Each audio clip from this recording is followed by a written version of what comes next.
All right, how's it going? It's Blessing Christian Lifestyle, and we are going to read Daniel chapter 6.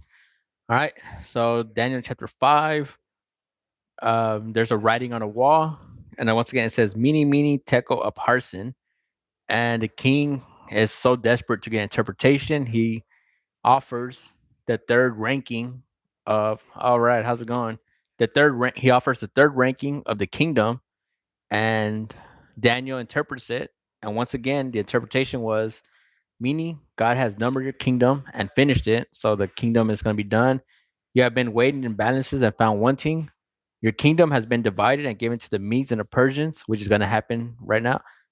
Please like that would help me out a lot with the algorithm. Then Belshazzar gave the command and they clothed it. So he gets a promotion. All right. And then chapter 5 ends with Darius the Mede receives the kingdom, being about 62 years old. So now is the introduction of the Medes and the Persian, and the king is going to be Darius. So far we talked about three different kings: Nebuchadnezzar, um, Belshazzar, and now Darius from the Medes and the Persians. All right, so here we go. We're about to go into it. Thank you very much for being on. Thank you very much. I really appreciate it. Thank you. Thank you. All right. Here we go. I'm gonna give it about 30 seconds. Thank you for being on. Where are you coming from? I am in Houston, Texas. All right, I'm gonna give it about 15 seconds. All right. All right. I'm gonna when it goes to the 2 minute mark. Just give me 1 second. I'm gonna go to chapter 6, the plot against Daniel. All right. All right. And let's do this. All right. Daniel chapter 6. It pleased Darius to set over the kingdom 120 satraps and to be over the whole kingdom. So, like, all right, we're here. And over these three governors, of whom Daniel was one, that the satraps might give account to them, so that the king would suffer no loss. Then this Daniel distinguished himself above the governors and satraps because the excellence of spirit was in him, and the king gave thought to setting him over the whole realm.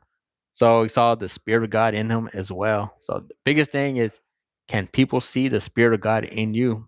All right, he's getting a lot of favor because people see the spirit of God in him. Like, hey, there's something different about this Daniel here. He's not of self interest.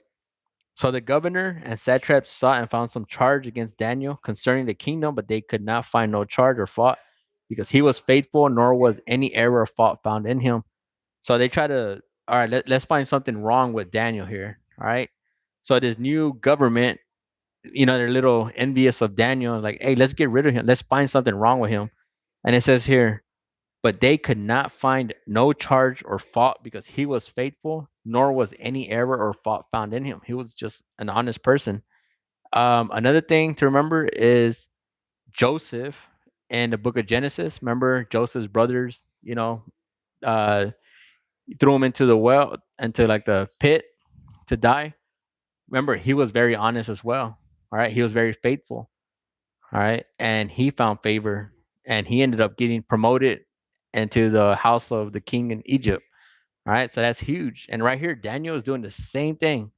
So these people are favored by God. It's like Joseph in the book of Genesis, Daniel. Later on, we're going to see David and so on and so forth. But that's very important to understand is like, who does God favor? Like, what kind of people does God favor? Hey, people that have faith in him, people that are loyal. All right. So here it says, because he was faithful, nor was there any error nor fault found in him. All right. So now, then these men said, we shall not find any charge against this Daniel unless we find it against him concerning the law of his God. So you know what? We can't find anything wrong with him. So we're going to make something that's wrong with him. Again, who got persecuted this way as well? Jesus got persecuted this way. Like, hey, there's nothing wrong with. Like, we're gonna find a way for something to be wrong. Like, we're gonna find a way for him to be wrong. So the same thing here is happening to Daniel. They can't find no fault in him. So like, we're gonna make some. We're gonna find a way. So these governors and satraps thronged before the king and said thus to him, King Darius, live forever. All the governors of the kingdom and administrators and satraps and counselors, advisors consulted together to establish a royal statute and to make a firm decree of whoever petitions any god or man for 30 days, except you, O king, shall be cast into the dens of lions. All right. Thank you very much for being on. Thank you very much for encouraging, and thank you very much. All right. So they're gonna make a law here, like, hey, for the next 30 days, we are to worship the king. To worship the king. This is very important to understand as well, because later on in our life, well, I mean, generations, maybe this, who knows, the Antichrist, he's gonna tell us to worship him. Like, hey, I am God. Worship. We are not to worship anybody but God. And right here, they're about to make a law. Hey, we're to worship this king right here, the king of the Medes and the Persians. Let's make a law, and whoever doesn't apply by this law will be thrown into the lion's den. All right, with the lions. So imagine that, getting thrown in with the lions. Now, when Daniel knew that the writing was signed, he went home in his upper room with his window open towards Jerusalem, and he knelt down on his knees 3 times that day and prayed and gave thanks before his God, as was his custom since early days. Daniel does not stop what he's doing. He's like, hey, I'm still going to pray to my God, even though they said not to. I'm still going to do it 3 times a day. He kneels. So he kneeled 3 times that day and prayed, gave thanks before his God. Then these men assembled and found Daniel praying and making supplications before his God. And they went before the king and spoke concerning the king's decree. Have you not signed a decree? And every man who petitions any god or man within 30 days, except you, O king, shall be cast into the dens of lions. The king answered and said, the thing is true according to the law of Medes and Persians, which does not alter. That is huge. All right. That is huge. Um, so now it's like, all right, well, now Daniel has to be punished. So they answered and said, before the king, that Daniel, who is one of the captives from Judah, does not show due regard for you, O king, or the decree that you have signed, but make his petition 3 times a day. And the king, when he heard these words, he was greatly displeased with himself and set his heart on Daniel to deliver him. And he labored till the going down of the sun and delivered him. Then these men approached the king and said to the king, know, O king, that this is the law of the Medes and the Persians, that there's no decree, statute which the king established may be changed. So the king gave the command, and they brought Daniel and cast him into the den of lions. But the king spoke, saying to Daniel, your God, whom you serve continually, will deliver you. So they're throwing Daniel into the lions. Like, all right, Daniel, I'm sorry to do this, but the law is the law. You worship your God, you didn't worship the king, and there's no altar. We can't change the laws. And they throw him into the lion's den. And the last thing he says is, Daniel, your God, whom you serve continually, will deliver you. All right. All right. So we're throwing Daniel into the lion's den here. So the king gave the command, and they brought Daniel and cast him into the den of lions. But the king spoke, saying to Daniel, your God, whom you serve continually, he will deliver you.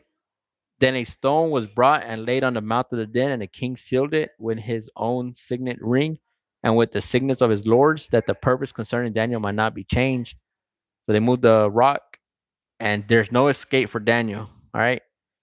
Now the king went to his palace and spent the night fasting, and no musicians were brought before him, and also his sleep went from him. The king arose so he's very bothered. He's like, man, I can't believe I did that to Daniel. I hope Daniel's okay. I wonder how he's doing. I hope he's all right. Man, he fasted. There was no music, no nothing. Then first thing in the morning, he went to go check on Daniel. Then the king arose very early in the morning and went to haste to the den of lions. He's like, all right, let's go see what happened. Let's go see what happened with Daniel. And when he came to the den, he cried out with lamenting voice to Daniel. The king spoke, saying to Daniel, Daniel, servant of the living God, has your God, whom you serve continually, been able to deliver you from the lions? Then Daniel said to the king, O king, live forever. My God sent his angel and shut the lion's mouth so that they have not hurt me, because I was found innocent before him. And also, O king, I have no wrong before you. So Daniel survives the night in the lion's den. Now the king was exceedingly glad for him and commanded that they should take Daniel up and out of the den. So Daniel was taken up out of the den, and no injury whatever was found on him, because he believed in his God. And the king gave the command, and they brought those men who were accused Daniel, and they cast them into the lion's den, them, their children, and their wives. So the people that set Daniel up, them and their family, they put them all in the den. So yeah, sad. And broke the lions, let me say, the children and their wives, and the lions overpowered them and broke all their bones in their place before they came to the bottom of the den. Then Darius wrote, to all people, nations, and languages that dwell in all earth, peace be multiplied to you. So that's huge. Oh man, that's actually kind of sad. I make a decree that in every dominion of my kingdom, mu- men must tremble and fear before the God of Daniel. So everybody fear and tremble before the God of Daniel. So once again, Daniel is proving that that his God, the God of Israel, the God of the book of Genesis, is the God of gods. All right. Once again, he is proving that that is actually the moral of the whole Bible. Is proving that God is the God of gods. And here, once again, this first king of Babylon, and now the Medes and the Persians, which is Darius, they acknowledge that, hey, Daniel, you serve the God of gods. Like that is huge. All right, that is huge to understand. Like that is the moral of the whole Bible. All right, who is the God of God? Like the God of Daniel, the God of Abraham, the God of, like, even Adam and Eve, all the way back. All right, it says here, for he is the living God and steadfast forever. His kingdom is the one which shall not be destroyed, and his dominion shall endure to the end. He delivers and rescue, and he works signs and wonders in heaven and on earth. Who has delivered Daniel from the power of the lions? So he gives God the glory. All right, the king of the Medes and the Medes and the Persian, he gives God the glory.